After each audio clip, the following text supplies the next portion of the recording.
Le millionnaire Alvaro de Castro décida de faire semblant d'avoir perdu la vue après un accident sur la route. Mais il n'imaginait pas qu'en quelques jours, sa maison révélerait qui vivait réellement à ses côtés. Fabiana, sa fiancée élégante, sourit au médecin, pleura devant les journalistes et promit de prendre soin de lui pour toujours.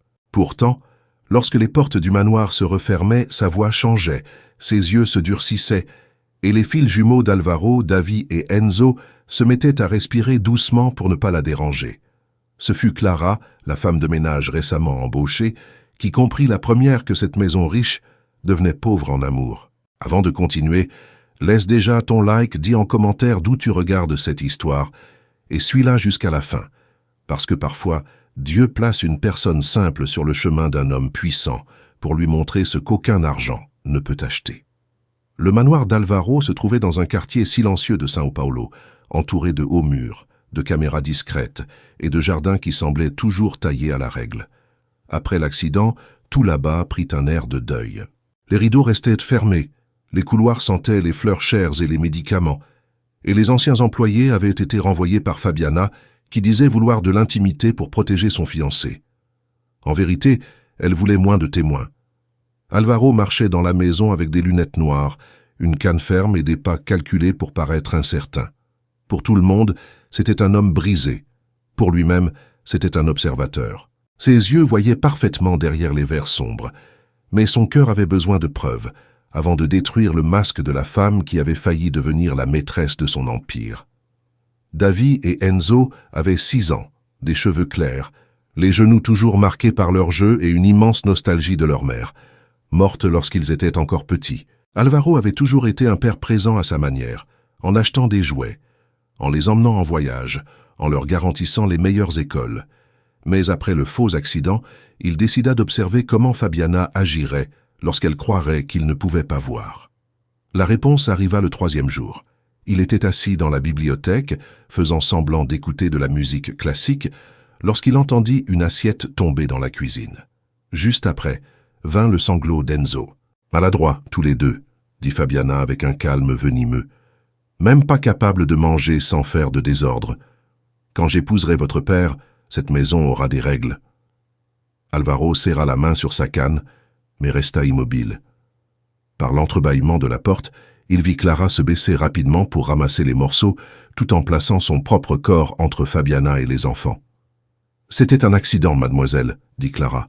« Ils ont eu peur du tonnerre. Je vais tout nettoyer. » Fabiana approcha son visage du sien. « Tu nettoies parce que c'est pour ça que tu existes, et ne te mets pas entre moi et ces garçons. » Clara baissa la tête, non par faiblesse, mais pour cacher sa colère.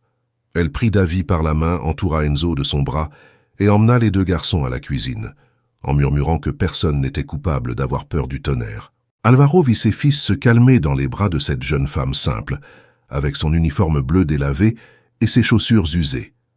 Il vit aussi Fabiana lever les yeux au ciel devant cette scène, comme si l'affection était une saleté. Cette nuit-là, Alvaro appela le docteur Carlos Almeida, son médecin et ami d'enfance.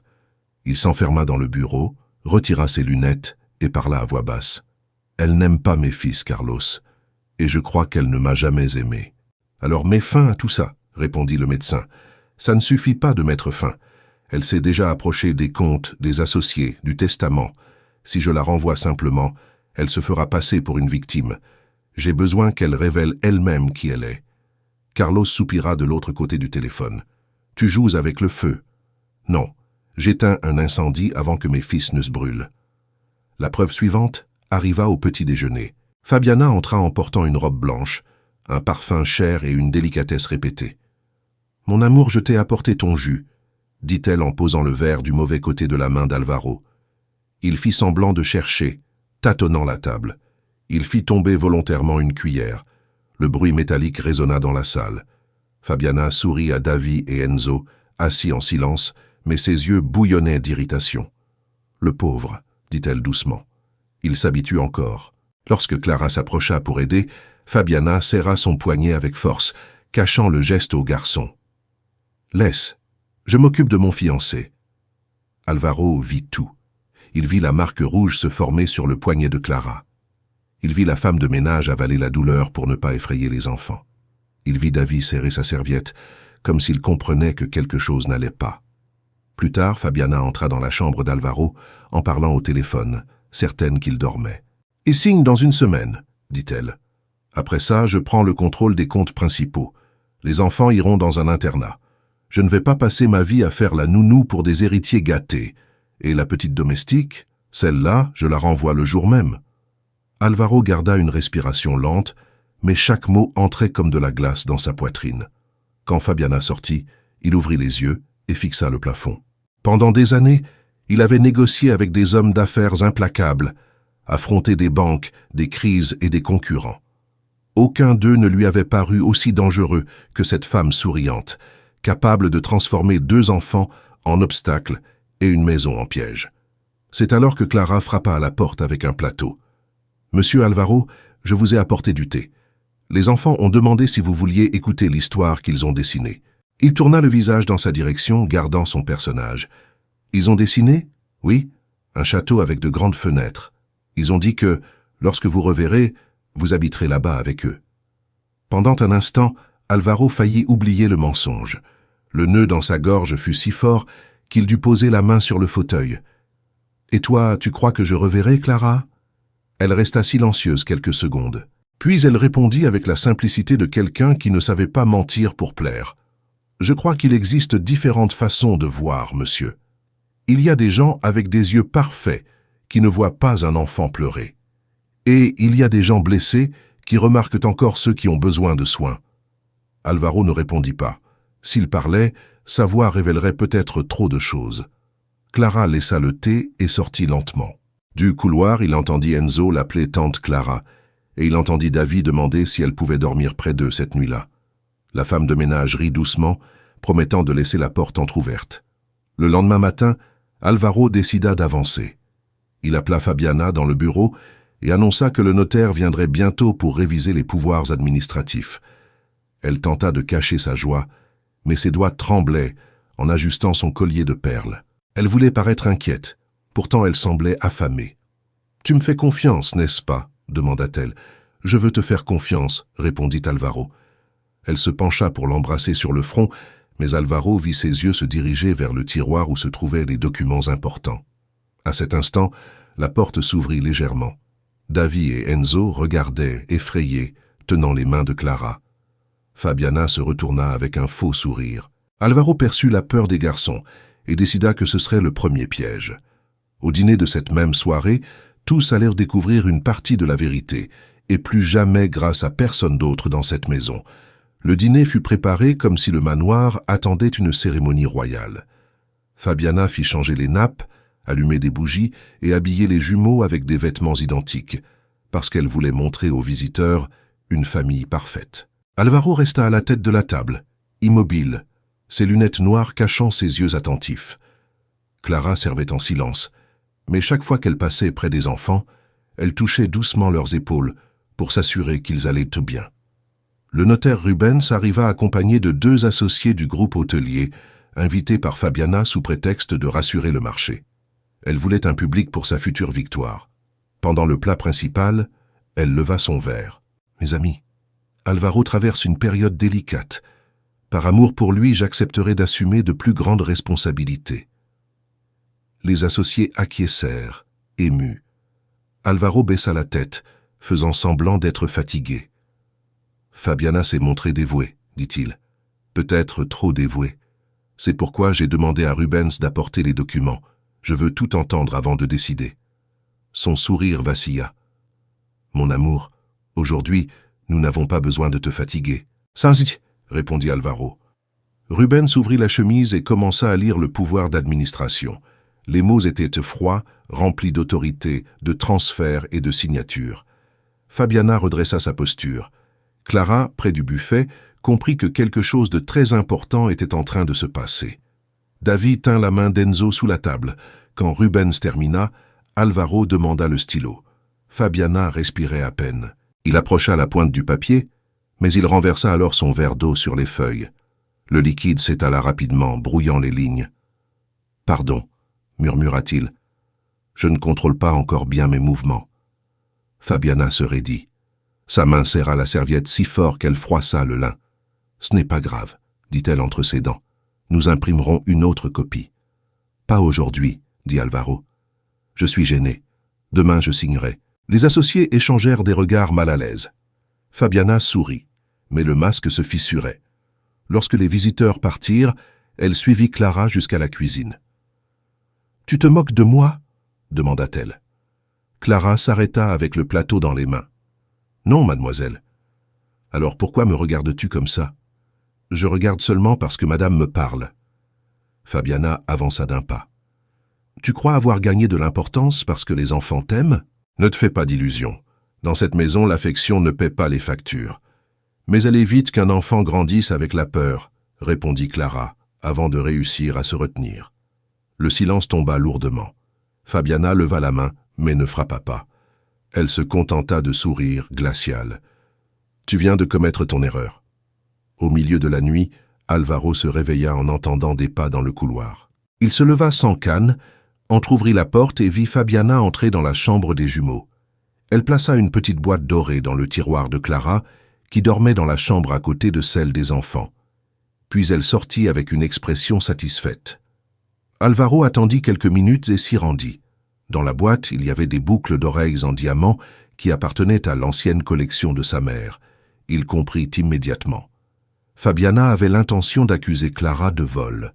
Au lieu de retirer la boîte, Alvaro remit tout au même endroit et installa discrètement le petit enregistreur qu'il portait dans sa poche. Le matin, le cri arriva comme prévu. « Voleuse! Que tout le monde vienne ici maintenant !» Clara apparut effrayée, attachant encore ses cheveux. Davy et Enzo arrivèrent derrière elle en pleurant. Fabiana ouvrit le tiroir et brandit la boîte dorée devant tout le monde. « Regardez ce que j'ai trouvé dans la chambre de la domestique, des bijoux de famille. Et après, on voudrait que j'aie pitié. » Clara pâlit. « Je n'ai jamais vu ça. » »« Bien sûr que si. Tu les as volés pendant que tout le monde dormait. » Alvaro descendit lentement l'escalier, guidé par sa canne. « Que se passe-t-il » Fabiana courut vers lui. « Alvaro, elle a volé ta mère, la mémoire de ta mère. » Cette phrase lui traversa la poitrine. Mais Alvaro garda son calme. « Clara, as-tu pris cette boîte ?»« Non, monsieur. Je le jure sur les garçons. »« Tiens, ne jure pas sur eux, » coupa Fabiana. « Tu n'es rien pour eux. » Davy se détacha d'Enzo et courut vers Clara. « Elle est notre Clara. » Enzo compléta en sanglotant « Elle chante quand maman nous manque. » Rubens, qui arrivait pour la nouvelle signature, s'arrêta à la porte gêné. Alvaro comprit que le bon public était réuni. « Fabiana, dit-il, une accusation exige une preuve. Où as-tu exactement trouvé la boîte ?»« Dans son tiroir. »« Comment as-tu su qu'il fallait chercher là ?» Fabiana hésita. « L'instinct. »« Intéressant. Ton instinct sait toujours où se trouve ce que tu caches ?» La salle se figea. Fabiana écarquilla les yeux. « Qu'est-ce que tu veux dire ?» Alvaro sortit de sa poche un petit appareil. « Je veux dire que cette maison a appris à enregistrer les pas nocturnes. » Il appuya sur le bouton. La voix de Fabiana apparut clairement, murmurant pour elle-même dans le couloir « Maintenant, on va voir si l'aveugle défend la petite pauvre. » Puis vinrent des bruits de tiroirs, des pas et son rire bas. Rubens porta la main à sa bouche. Clara resta immobile, incapable de comprendre. Davy et Enzo se serrèrent contre elle. Fabiana changea de couleur. « Ça ne prouve rien, » dit-elle. « Tu ne pouvais pas voir. »« Je n'avais pas besoin de voir pour entendre, » répondit Alvaro. « Et parfois entendre suffit. » La fiancée tenta de reprendre le contrôle. Elle s'approcha de lui, prit son bras et changea sa voix pour un ton doux. « Mon amour, tu es confus. Cette chute a bouleversé ta tête. Clara te manipule. Clara m'a servi du thé pendant que tu achetais des bijoux. Clara a pris soin de mes fils pendant que tu les traitais comme des fardeaux. Clara ne m'a rien demandé. Toi, tu m'as tout demandé. » Fabiana comprit qu'elle avait perdu cette manche. Elle lâcha son bras et recula, respirant profondément. Mais ses yeux promettaient une revanche. La journée continua sous tension. L'après-midi, une tempête tomba sur São Paulo. Les jumeaux jouaient dans le couloir avec des petites voitures, tandis que Clara préparait de la soupe. Fabiana observait depuis l'escalier, trop silencieuse. Alvaro, dans le bureau, suivait tout grâce à la caméra cachée dans l'horloge murale. Il vit Fabiana éteindre discrètement la lumière du couloir et fermer la porte de la salle de jeu avec les enfants à l'intérieur. La pièce n'était pas dangereuse, mais elle était sombre et étouffante, et les garçons avaient une peur terrible de rester enfermés. Clara entendit les cris et sortit en courant. « Davy, Enzo !» Fabiana apparut derrière elle. « N'ouvre pas, ils doivent apprendre la discipline. »« Ce sont des enfants, ce sont des héritiers gâtés. » Clara poussa la porte, mais elle était verrouillée. Elle frappa avec ses mains, appelant les garçons par leur prénom. À l'intérieur, les deux pleuraient. Fabiana croisa les bras, satisfaite. C'est alors qu'Alvaro apparut dans le couloir. Il ne chancelait pas. Il ne cherchait pas le mur. Il marchait droit, ferme, directement jusqu'à la porte. Fabiana resta sans souffle. « Alvaro ?» Il retira lentement ses lunettes noires. Ses yeux se fixèrent sur les siens, avec une froideur qui rendit le manoir entier plus petit. « Ouvre cette porte, Fabiana. Maintenant. » Elle recula. « Tu vois. Je vois depuis longtemps. » Clara porta la main à sa bouche. Alvaro prit la clé que Fabiana gardait cachée, ouvrit la porte et reçut ses fils dans ses bras. Les deux s'accrochèrent à son cou, tremblants. Il embrassa leur tête et regarda Clara. « Merci de toujours courir la première. » Puis il se tourna vers Fabiana. « Ce soir, devant les associés que tu as invités, tout le monde saura qui tu es. » Fabiana tenta de rire, mais son rire sortit petit.